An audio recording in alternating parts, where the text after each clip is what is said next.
The alien ship appeared over Earth without warning. It was massive, larger than anything humanity had ever built. The vessel hung in orbit above Geneva, its hull reflecting the sun like polished silver. Within hours, every military base on the planet went to high alert. Fighter jets scrambled. Missile batteries locked onto targets.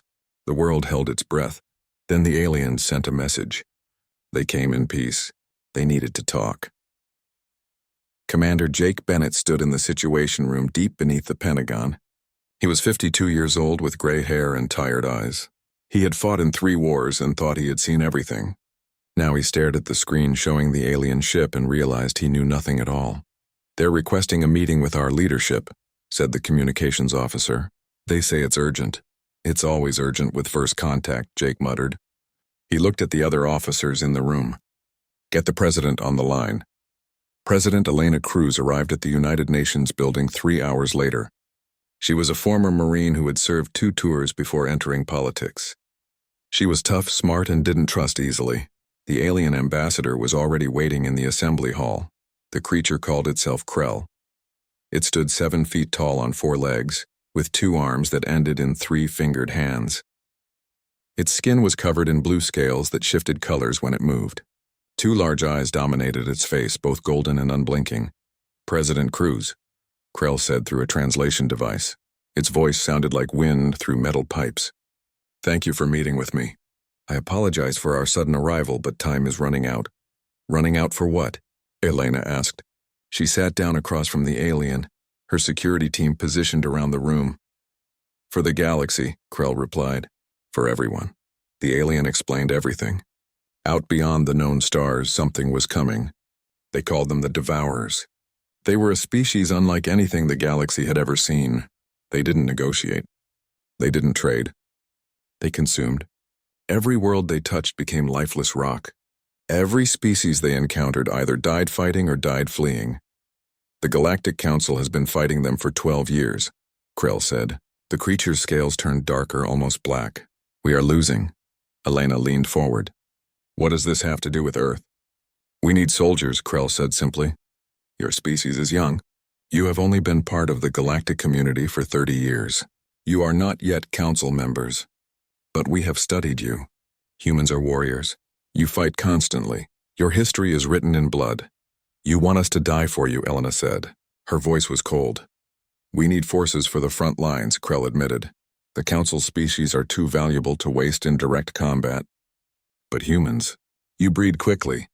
You recover from losses. You could provide the troops we need while our forces maintain strategic positions." Jake Bennett, who had been standing quietly in the corner, spoke up. "You want cannon fodder?" Krell's scale shifted to a pale green. "That is a crude way to describe it." "But accurate," Jake said. He walked closer to the alien.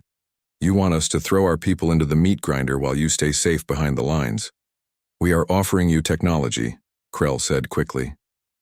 "Advanced weapons, faster than light travel, medical science that could extend your lifespans by centuries. All we ask is that you contribute to the war effort." Elena stood up. She was short compared to the alien, but her presence filled the room. "Give me 24 hours. I need to discuss this with my advisors." "Every hour we wait, more worlds fall," Krell warned. "Then you should have come sooner," Elena replied. The alien left. The moment the door closed, Jake turned to the president. "You can't be considering this." "Sit down, Commander," Elena said. She pulled out her phone and started making calls. Within an hour, the room was filled with generals, admirals, scientists, and politicians. They argued for 6 hours straight. "It's suicide," said one general. "We'd be sending our people to die for aliens we just met." "But the technology they're offering could change everything," countered a scientist. "We could leap forward 1,000 years in development." "What good is technology if we're all dead?" Jake asked. Elena listened to all of them. Then she made her decision. "We'll do it, but not the way they want." Everyone stopped talking. They stared at her. "Explain," Jake said. "The aliens see us as primitive. They think we'll be grateful for scraps and follow their orders," Elena said. She smiled, but it wasn't a friendly smile. "They're wrong. We'll send our forces, but we won't be their soldiers. We'll be an independent military operating under our own command structure. They can point us at their enemy, but they don't give us orders." "They'll never agree to that," said an admiral. They're desperate, Elena replied. They'll agree. She was right. When Krell returned the next day, Elena presented her terms. The alien scales flickered through a dozen colors. It tried to argue. It tried to negotiate, but in the end it agreed. The Galactic Council needed help too badly to refuse. Earth had 2 months to prepare. It wasn't much time, but humans worked fast when they needed to. Shipyards that had been building commercial vessels switched to military production. Soldiers who had been on leave were called back to duty. Scientists worked around the clock to understand the alien technology being shared. Captain Ryan Mitchell was 31 years old and had commanded a carrier group in the Pacific Fleet. Now he found himself assigned to the first deep space carrier ever built by human hands. The ship was called the Lincoln, named after the old aircraft carrier that had been decommissioned 20 years earlier. She's beautiful, Ryan said, looking at the vessel through the viewing port of the construction station. She's untested, said Lieutenant Kate Forrester, his tactical officer. She was 28, brilliant and never sugarcoated anything. We're taking experimental technology into a war zone against an enemy we know nothing about. Sounds like a normal Tuesday, Ryan replied. Kate didn't smile. We could all die out there. We could die crossing the street, Ryan said. He turned to face her. The aliens think we're dumb animals they can use and throw away. I want to show them what humans can really do. The first expeditionary fleet assembled in orbit above Earth. 15 capital ships, 40 destroyers, 70 support vessels, 30,000 personnel. It was the largest military force humanity had ever sent into space. Commander Jake Bennett was given overall command. He stood on the bridge of the flagship, the Washington, and looked at his fleet through the view screen. All ships reporting. Ready? Said his communications officer. Admiral, Lisa Crane is asking if we're ready to depart, said another officer. Jake looked at the planet below. Somewhere down there his daughter was watching. He had told her he would come back. He hoped he wasn't lying. Signal the fleet, Jake said. Let's go show the galaxy what humans are made of. The ships activated their faster-than-light drives. Space twisted. Reality bent. And humanity left the solar system behind. They traveled for 3 days through something the aliens called hyperspace. It felt like being stretched and compressed at the same time. Some crew members got sick. Others just felt dizzy. Jake stood on the bridge and watched the stars streak past and thought about what they were heading into. The Galactic Council had provided them with coordinates. A world called Sicari's Prime. It was under attack by the Devourers. Council forces were defending it, but they were losing ground. The humans were supposed to arrive and reinforce the defense. When they dropped out of hyperspace, they saw hell. Sicari's Prime was a beautiful world. Blue oceans, green continents, white clouds. But surrounding it was a nightmare. Thousands of ships locked in combat. Explosions lit up the darkness of space. Debris fields from destroyed vessels created hazards everywhere. Get me a tactical readout, Jake ordered. Kate Forrester worked her console quickly. Numbers and data streamed across screens. Her face went pale. The Council forces are retreating, she said. They're pulling back to defensive positions around their core worlds. They're leaving Sicari's Prime to die. How long until the planet falls? Jake asked. 6 hours, maybe 8 if the defenders are lucky. Jake watched the battle. The alien ships moved in predictable patterns. They traded fire with the Devourers, both sides hammering away at each other with energy weapons. It was brutal and straightforward. No tactics, no strategy. Just two sides trying to destroy each other through sheer firepower. They're fighting like it's the 18th century, Captain Ryan Mitchell said over the communication channel. Line up and shoot until someone breaks. That's why they're losing, Jake said. He made his decision. All ships maintain position. Do not engage. I want full sensor sweeps of the Devourer fleet. Find their patterns. Find their weaknesses. Sir, the Council commander is demanding we attack immediately, said the communications officer. Tell them we'll engage when we're ready, Jake replied. We're an independent force. They don't give us orders. The Council commander, a species called Vaxian, appeared on the view screen. It looked like a cross between a bear and an insect covered in thick armor plating. Your ships were sent to fight, it roared. If you do not engage now, this world will fall. Then it falls, Jake said calmly. I'm not sacrificing my people in a battle we can't win. You are cowards. We're smart, Jake replied. There's a difference. He cut the transmission. The human fleet emerged from hyperspace 3 systems away from Sakari's prime. They were in uncharted territory now, following quantum signals that no one else knew existed. Commander Jake Bennett stood on the bridge of the Washington and studied the tactical display. What he saw made his blood run cold. 15 Devourer ships orbited a small moon. They weren't attacking anything. They were just there, waiting. The moon itself seemed to pulse with energy. Kate Forrester ran scan after scan, her fingers moving quickly across her console. "That's it," she said. "That's one of the command nodes. The quantum signals are coming from inside that moon." "What's it doing?" Jake asked. "Coordinating attacks across multiple sectors," Kate replied. She pulled up more data. "This single node is managing operations across 7 star systems. It's like a military headquarters, except it's thinking in real time for thousands of ships at once." Jake studied the tactical situation. 15 ships. His fleet had more than enough firepower to destroy them. But something felt wrong. Why leave it so lightly defended? He wondered aloud. "Because no one has ever attacked their command structure before," said Admiral Lisa Crane. She had been quiet until now, watching and thinking. The Council fights their ships. They don't think about logistics or command and control. They just trade fire until one side gives up. "But we're not the Council," Jake said. He turned to his communications officer. "Get me Captain Mitchell." Ryan Mitchell's face appeared on the screen moments later. "Sir, how fast can your strike fighters reach that moon?" Jake asked. Ryan checked something off screen. 12 minutes if we launch now." "Do it," Jake ordered. "Full bomber loadout. I want that moon cracked open." "What about the Devourer ships?" Ryan asked. "We'll keep them busy," Jake replied. The Lincoln and its sister carriers launched their fighters. Small, fast ships streaked away from the fleet. The Devourer ships detected them immediately and moved to intercept. That was when the Washington and the other capital ships opened fire. The space battle was different from what the Council forces had been fighting. Human ships didn't line up and trade fire. They moved in 3 dimensions, using the gravity wells of nearby planets to slingshot around their enemies. They fired missiles that changed direction mid-flight. They used electronic warfare to jam Devourer sensors. The Devourers had never faced tactics like this. They tried to adapt, but adaptation took time they didn't have. Ryan Mitchell led his bomber squadron through the chaos. Explosions lit up space around them. Energy beams cut through the darkness. 2 of his pilots died in the first minute. He kept flying. "Target locked," said his weapons officer. "Firing in 3, 2, 1. A dozen nuclear-tipped missiles hit the moon's surface. The explosions were massive, but the moon held together. Whatever was inside was heavily shielded. "Again," Ryan ordered. "Hit it again." Another wave of missiles. Then another. On the 4th strike, something changed.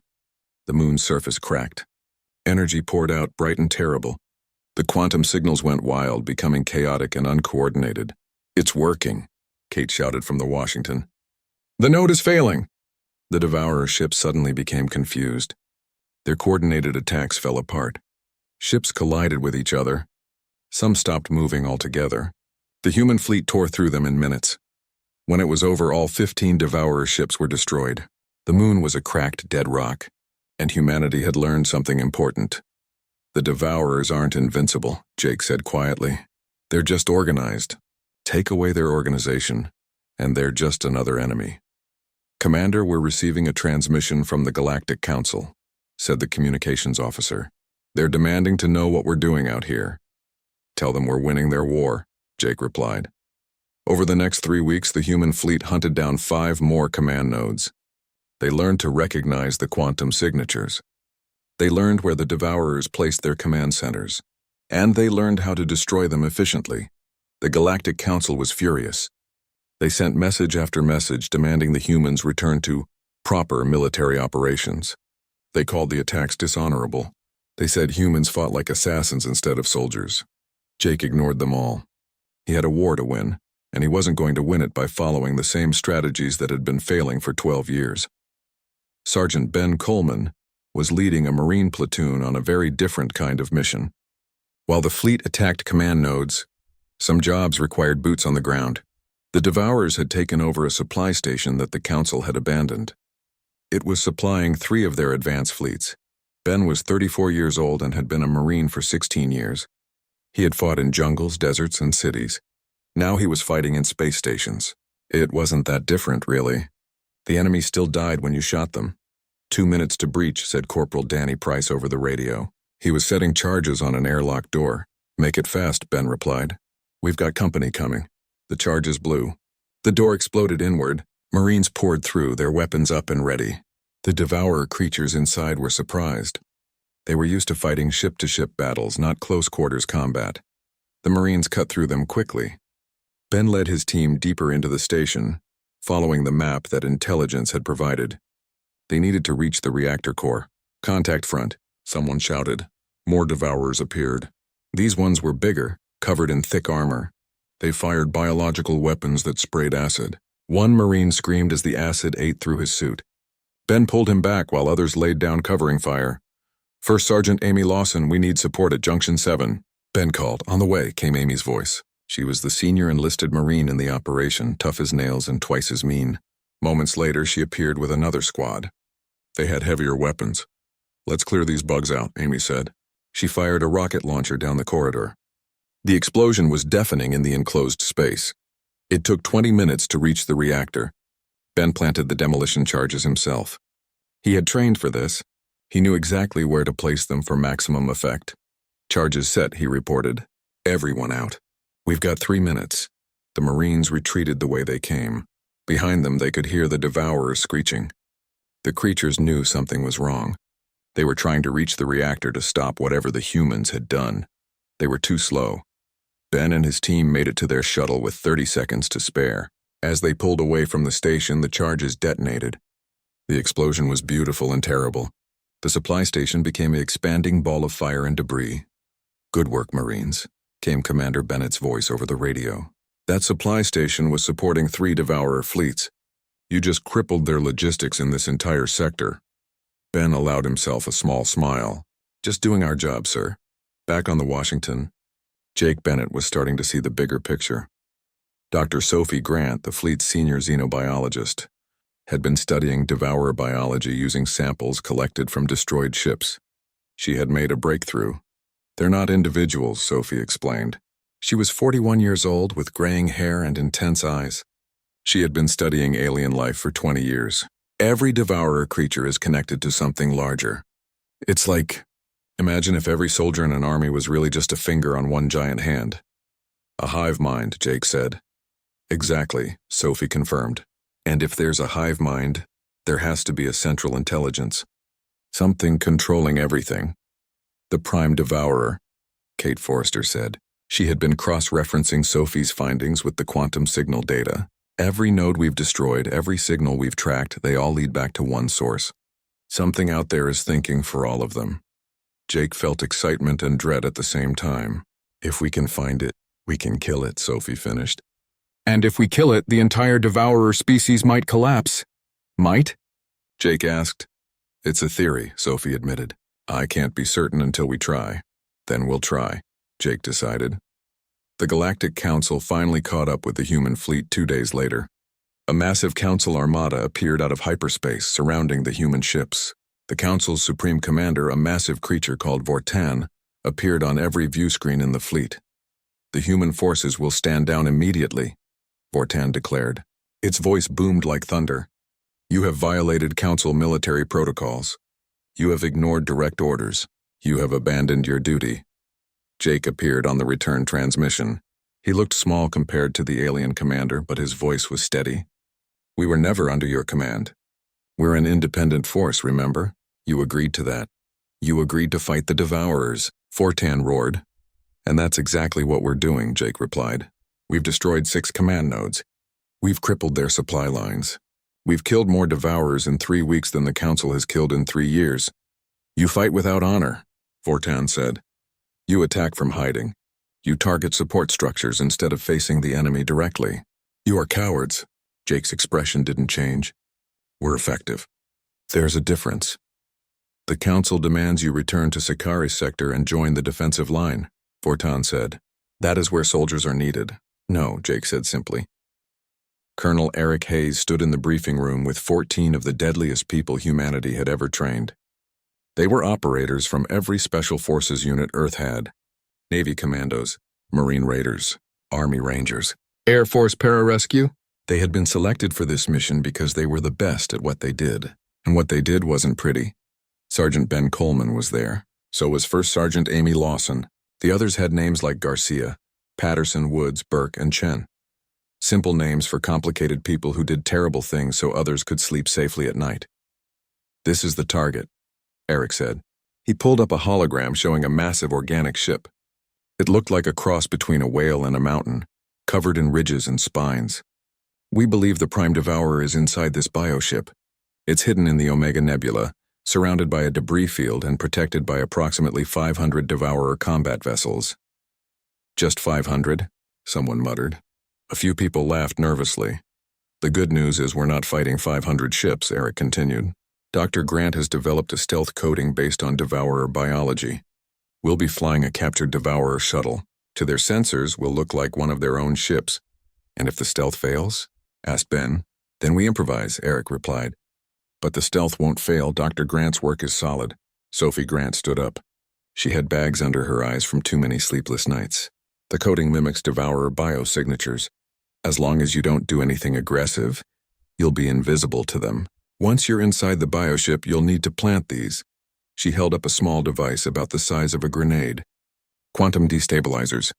They were designed specifically for this mission. The Devourers use quantum entanglement for everything. Their communications, their coordination, even their biology. These devices will disrupt those connections." "How many do we need?" Amy asked. 12. Placed at specific points throughout the bioship, Sophie replied. "I've mapped out the locations based on the quantum signatures we've detected. You'll need to reach all 12 points to ensure the cascade effect works." "Cascade effect?" Ben asked. "The destabilizers will create a chain reaction," Sophie explained. "Once activated, they'll spread through the entire quantum network. The Prime Devourer's connection to its species will be severed. Then the destabilizers will turn on the Prime Devourer itself." "Will it kill it?" Eric asked. "Theoretically, yes," Sophie said. "The Prime Devourer's biology is dependent on quantum coherence. Disrupting that coherence should cause catastrophic biological failure." "Should," Eric noted. "Should," Sophie confirmed. "I won't lie to you. This is all theory. We've never tried anything like this before. There's a first time for everything," Eric said. He turned back to his team. "We launch in 6 hours. Get your gear ready. Say your prayers if you have them. And remember, we're not just fighting for Earth. We're fighting for the entire galaxy, whether they appreciate it or not." The team dispersed. Ben found himself walking next to Amy. "You nervous?" she asked.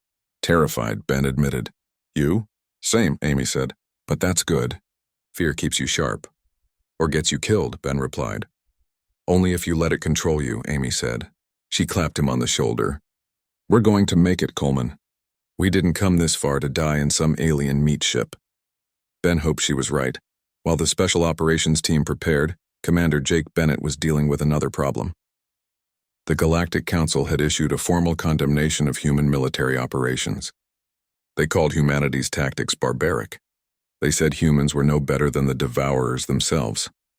President Elena Cruz held a press conference on Earth. Every news network in human space carried it. The alien networks carried it too, whether they wanted to or not.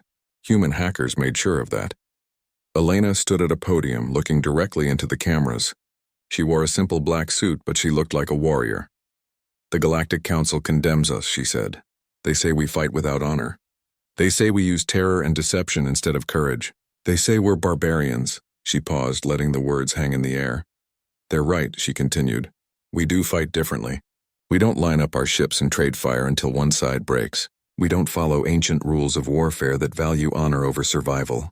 We fight to win. Because when you're fighting for your existence, second place means extinction." The Council asked us for soldiers. They wanted bodies to throw at their enemy. They wanted us to die for them while they retreated to safety. But we didn't send them soldiers. We sent them judgment. Humanity doesn't follow your rules. We don't care about your ideas of honor. We care about winning. We care about survival.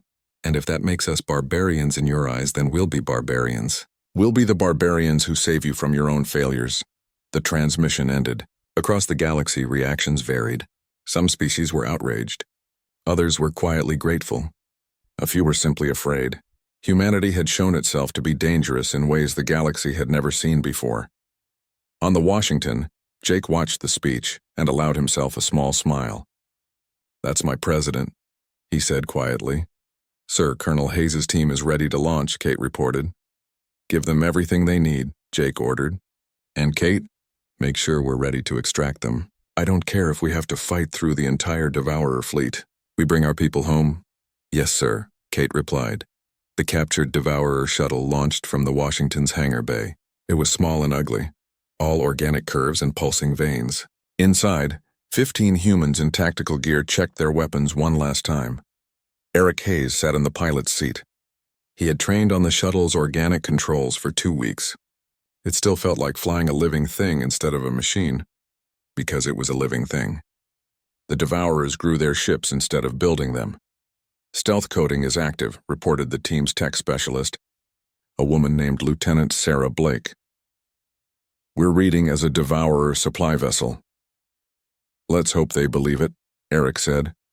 He guided the shuttle toward the Omega Nebula. The journey took 4 hours. They passed through several Devourer patrol zones. Each time, Eric felt his heart rate spike. Each time, the Devourers ignored them. The stealth coding worked perfectly. Finally, they reached the nebula. The dying star at its center cast everything in a sickly red light. Debris floated everywhere, the remains of worlds the Devourers had consumed. And there in the center of it all was the bioship. It was enormous, larger than any city. Its surface rippled and pulsed with organic life. Hundreds of smaller Devourer ships orbited it like parasites around a host. "That's where we're going," Eric said quietly. "Everyone ready?" "Ready," came the replies. The shuttle approached the bioship. Organic hangar bays opened across its surface, swallowing smaller ships. Eric guided their shuttle toward one of the openings. The stealth coating would hide them from sensors, but not from eyes. They needed to look like they belonged. The hangar bay swallowed them. Organic walls pressed in from all sides. The shuttle settled onto a fleshy landing pad that squished under its weight. Through the viewports, they could see other Devourer creatures moving about, doing whatever it was they did. "All right," Eric said. "From here, we go on foot. Stay close. Stay quiet. And if we're spotted, we fight our way through." The team exited the shuttle in 2 groups. They moved like shadows through the bioship's corridors. The walls around them pulsed with life. Organic conduits carried fluids overhead. The air smelled like rotting meat mixed with industrial chemicals. Ben Coleman kept his weapon up and ready. Every shadow looked like a threat. Every sound made him tense. They were deep inside enemy territory, surrounded by creatures that wanted to consume them. "First waypoint ahead," Sarah Blake whispered. She was reading a tactical map on her wrist display. "Through that membrane door." The membrane was like a living valve. It opened as they approached, sensing their bioelectric fields. They passed through into a larger chamber. In the center was a massive organic structure that pulsed with quantum energy. "This is it," Sarah said. "Plant the device here." Amy Lawson pulled out one of the quantum destabilizers. She placed it against the organic structure. The device activated automatically, sending microscopic tendrils into the flesh around it. In seconds, it was integrated into the bioship systems. "1 down," Eric said. 11 to go." They moved deeper into the ship. The second waypoint was in a chamber filled with Devourer creatures. The team had to wait 20 minutes for them to leave before they could plant the device. The third waypoint was at the bottom of a shaft that dropped hundreds of feet. They had to rappel down while organic walls tried to close around them. By the 6th waypoint, they had been inside the bioship for 3 hours. They were exhausted, running on adrenaline and determination, but they kept moving. At the 8th waypoint, their luck ran out. Ben was placing the device when a Devourer creature rounded a corner. It saw them immediately. For one frozen second, everyone stared at each other. Then the creature screamed, "Contact!" Eric shouted. "Light them up!" Gunfire filled the corridor. The Devourer creature fell, but its scream had been heard. More creatures came running. The team fought their way through, leaving dead Devourers in their wake. "We need to move faster," Amy yelled. "They know we're here now!" They ran through the bioship's corridors. Behind them, they could hear. The extraction was chaos. The Washington moved through the debris field, its shield straining against the impacts. Captain Ryan Mitchell's fighter squadrons formed a protective screen around the damaged shuttle carrying Colonel Eric Hayes and his team. Devourer ships were everywhere, But they were no longer coordinated. They drifted, confused, firing at random. "Get that shuttle into the hangar bay," Jake Bennett ordered. His voice was calm despite the madness around them. "Working on it, sir," replied the flight deck officer. "The shuttle's navigation is damaged. We'll need to bring it in with tractor beams." "Then do it," Jake said. "I don't care if we have to carry it in by hand. Get our people home." The Washington's tractor beams locked onto the shuttle. Slowly, carefully, they pulled it toward the open hangar bay. A Devourer ship tried to intercept, but Admiral Lisa Crane's destroyers tore it apart before it could get close. Inside the shuttle, Eric Hayes sat back and let out a long breath. Around him, his team was battered and exhausted. They had lost Danny Price. They had all come within inches of death a dozen times. But they had done it. They had killed the Prime Devourer. "Not bad for 15 people, Ben Coleman said. He was holding his side where a Devourer claw had torn through his armor. The wound was deep, but he was still alive. 13 people, Amy Lawson corrected quietly. She was thinking about Danny Price and another operator who had died on the way to the 9th waypoint. "They'll be remembered," Eric said. "Heroes, all of them." The shuttle settled into the Washington's hangar bay. Medical teams rushed forward as the ramp lowered. Ben tried to wave them off, but Amy grabbed his arm. "Don't be stupid, Coleman," she said. "Let them fix you." "Yes, First Sergeant," Ben replied. He let the medics guide him toward the medical bay.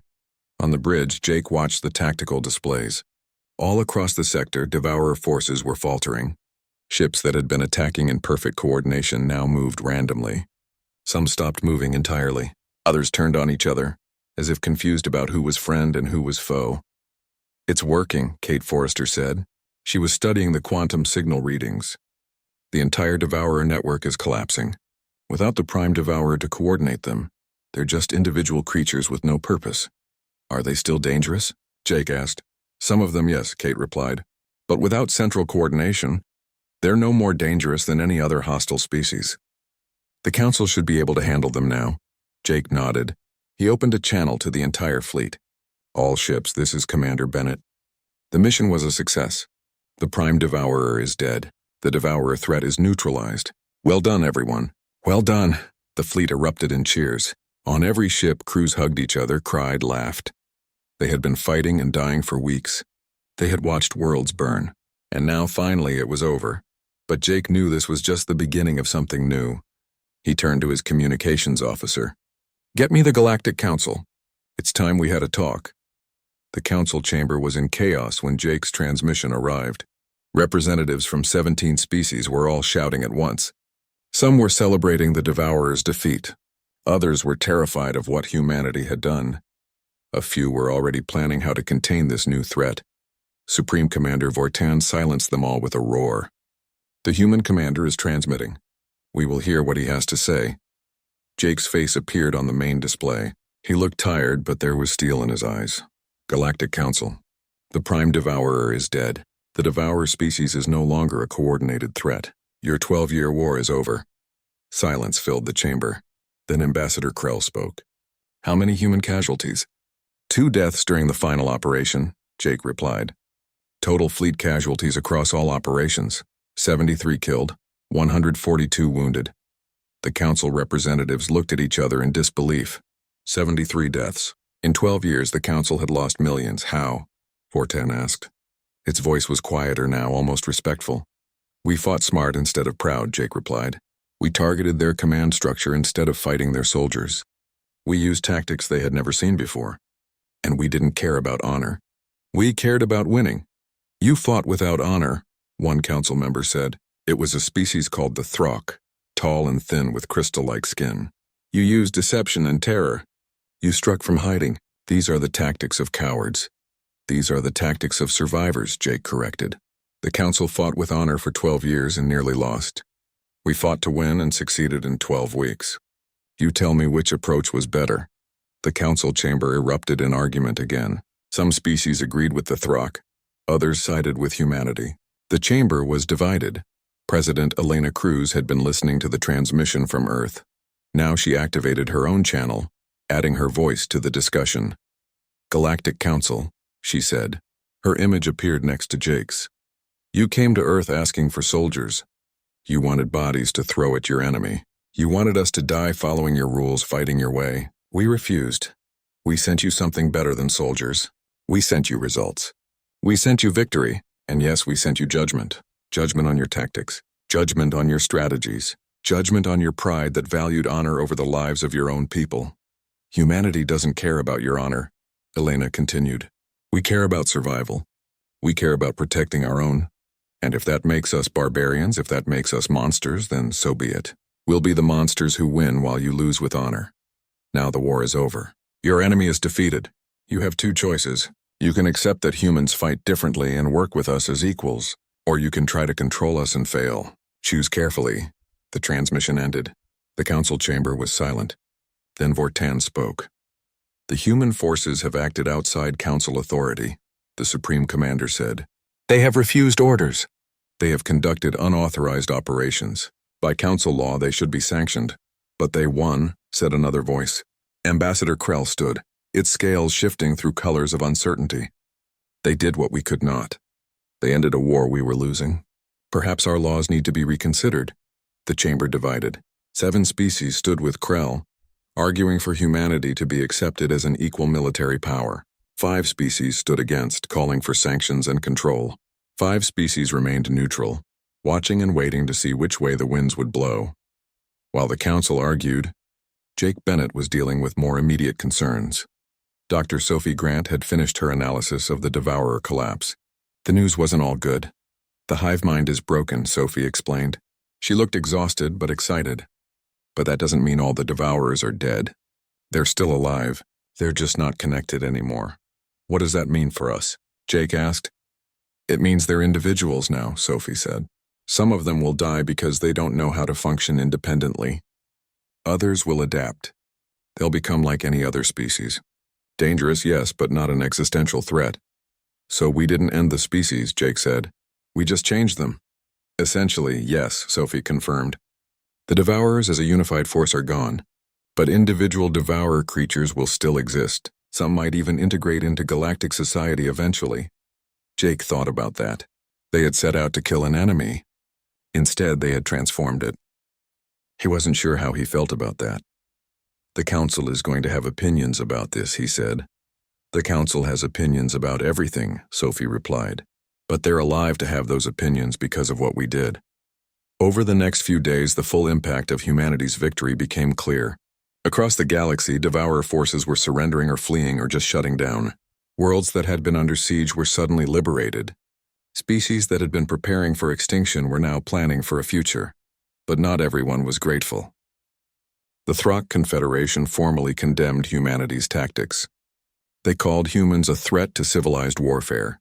3 other species echoed the sentiment. 7 species, however, sent formal requests to Earth. They wanted alliances. They wanted military training. They wanted to learn the human way of war. President Elena Cruz held a meeting with her military advisors and political team.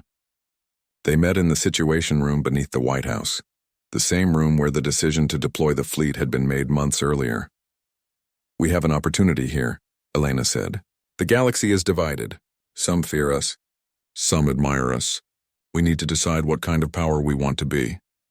We should form the alliance, said Secretary of Defense Victor Hayes. 7 species want to join us. That's nearly half the council. We could create a new power block. Or we could try to mend fences with the whole council, suggested the Secretary of State. Show them we're not a threat. We are a threat, Jake Bennett said. He had been invited to the meeting specifically for his input. Let's not pretend otherwise. We just showed the entire galaxy that we can win wars they can't. That makes us dangerous. So what do you suggest? Elena asked. We be honest, Jake replied. We form the alliance with the species that want to work with us. We maintain polite relations with the neutral ones, and the ones that fear us, we let them fear us. Fear can be useful. It keeps people from starting fights they can't win. Elena considered this. Then she nodded. We form the alliance, but 3 months after the Devourer's defeat, Commander Jake Bennett stood before the Galactic Council once more. But this time things were different. He wasn't standing alone. President Elena Cruz stood beside him. So did representatives from the 7 species that had formed the Alliance of Free Worlds. The council chamber was tense. Representatives from the original 17 species sat in their designated areas. Some looked angry. Others looked afraid. A few looked curious about what would happen next. Supreme Commander Vortan opened the session. The Council recognizes President Elena Cruz of Earth and Commander Jake Bennett of the Human Military Forces. You have requested this session. State your purpose, Elena stepped forward. She had prepared for this moment carefully. Everything she said here would shape humanity's future in galactic politics. 3 months ago, you came to Earth asking for help, Elena began. You were losing a war. Your people were dying.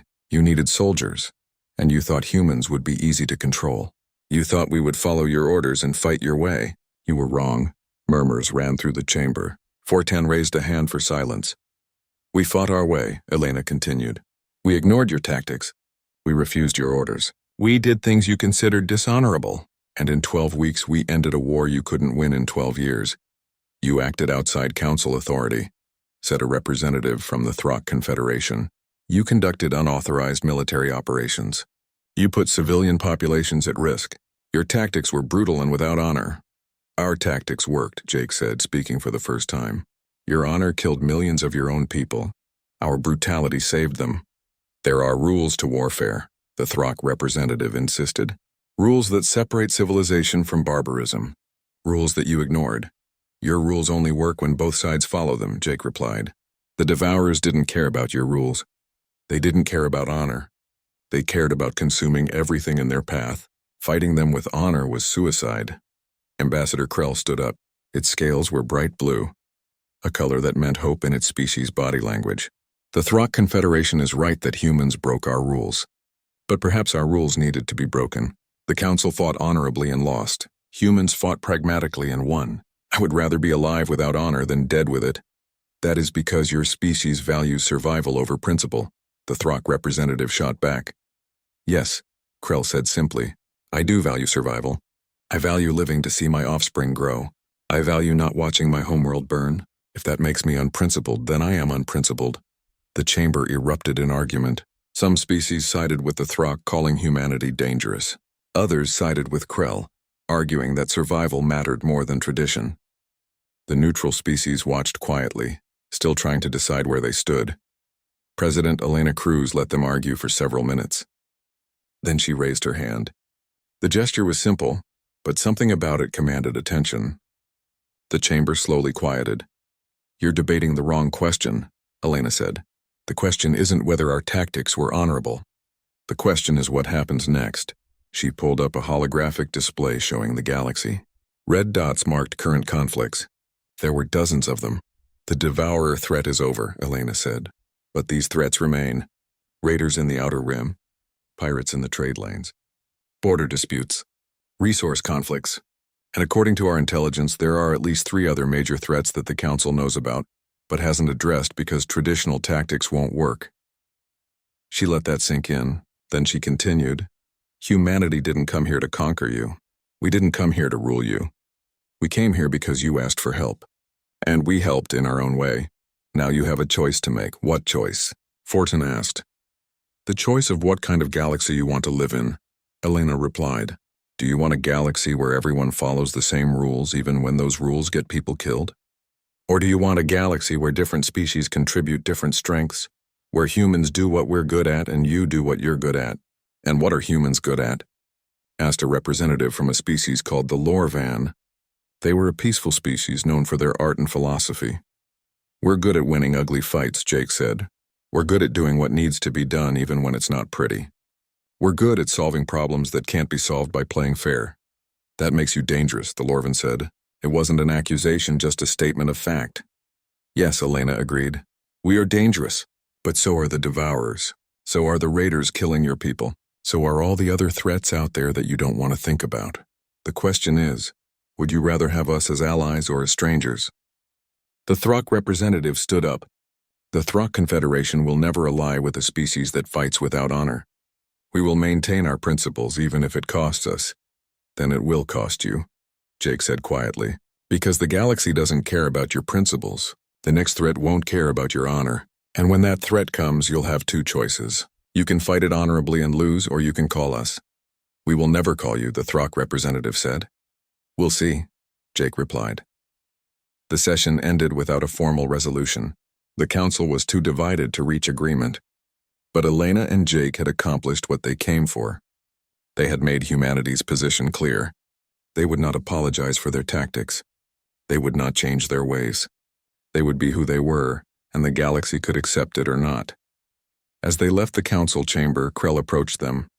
President Cruz, Commander Bennett. "May I speak with you?" "Of course," Elena said. Krell led them to a private chamber. Once inside, the alien scales shifted to a deep purple, a color of serious concern. "The council will never fully accept humanity," Krell said. "Too many species fear what you represent. Too many are bound by traditions that they cannot break even to survive." "We know," Elena said. "But there are those of us who see clearly," Krell continued. "The alliance of free worlds grows stronger each day. More species are considering joining. Not because they love humanity, but because they want to survive." "What are you suggesting?" Jake asked. "I am suggesting that the galaxy is changing," Krell replied. "The old council held power because they controlled faster-than-light technology and advanced weapons. But now humanity has brought new tactics, new strategies, new ways of thinking. The council's power is fading. Are you asking us to overthrow the council?" Elena asked carefully. "No," Krell said quickly. Its scales flashed orange in alarm. "That would cause a galactic war. I am suggesting that you continue to do what you are doing. Form alliances. Help those who ask for help. Show results. Let the galaxy see that there is an alternative to the council's way." "You want us to lead by example," Jake said. "Exactly," Krell confirmed. "The council will not change. But the galaxy will. Species will look at the council's failures and humanity's successes. They will make their own choices. In time, the alliance may become more powerful than the council itself." Elena considered this. It was a long game, but she understood long games. "And what does your species want in return for this advice?" "My species wants to survive," Krell said simply. "We want to be on the right side of history. We believe that side is with humanity, not against it." After leaving the council station, Elena and Jake returned to Earth. The planet had changed in the months they had been gone. New shipyards orbited the moon. New defense platforms protected the solar system. Humanity had gone to war and returned victorious, and Earth was embracing its new role in the galaxy. President Cruz held a press conference in Washington. Millions of humans watched, along with billions of aliens across the Alliance worlds. "We went to space as soldiers," Elena said, "but we returned as something more. We returned as a species that the galaxy must respect, even if they fear us. We showed them that humans don't follow their rules. We follow our own rules, the rules of survival. Some species call us barbarians. They say we fight without honor. They say we're dangerous. They're right. We are dangerous. We're dangerous to tyrants and aggressors. We're dangerous to species who think power comes from following ancient traditions. We're dangerous to anyone who threatens what we care about. But we're also allies to those who need us. We're protectors to those who ask for protection. We're problem solvers to those who face impossible situations. The galaxy asked us for soldiers. We gave them something better. We gave them results. From this day forward, humanity's policy is simple. We will maintain our alliances. We will honor our commitments. We will defend our interests, and we will do it our way. Not the council's way, not the traditional way, the human way." The speech was broadcast across the galaxy. Reactions varied wildly. Some species applauded. Others condemned it. But everyone understood the message. Humanity would not be controlled. Humanity would not conform. Humanity would be humanity, for better or worse. 6 months after the Devourer's defeat, the first joint military operation between human and alien forces took place. The Crixian Empire had been suffering from raider attacks. The Galactic Council had tried to stop the raiders using defensive patrols. It hadn't worked. The Alliance took a different approach. Colonel Eric Hayes, now promoted to general, led a combined human and Crixian strike force. They didn't try,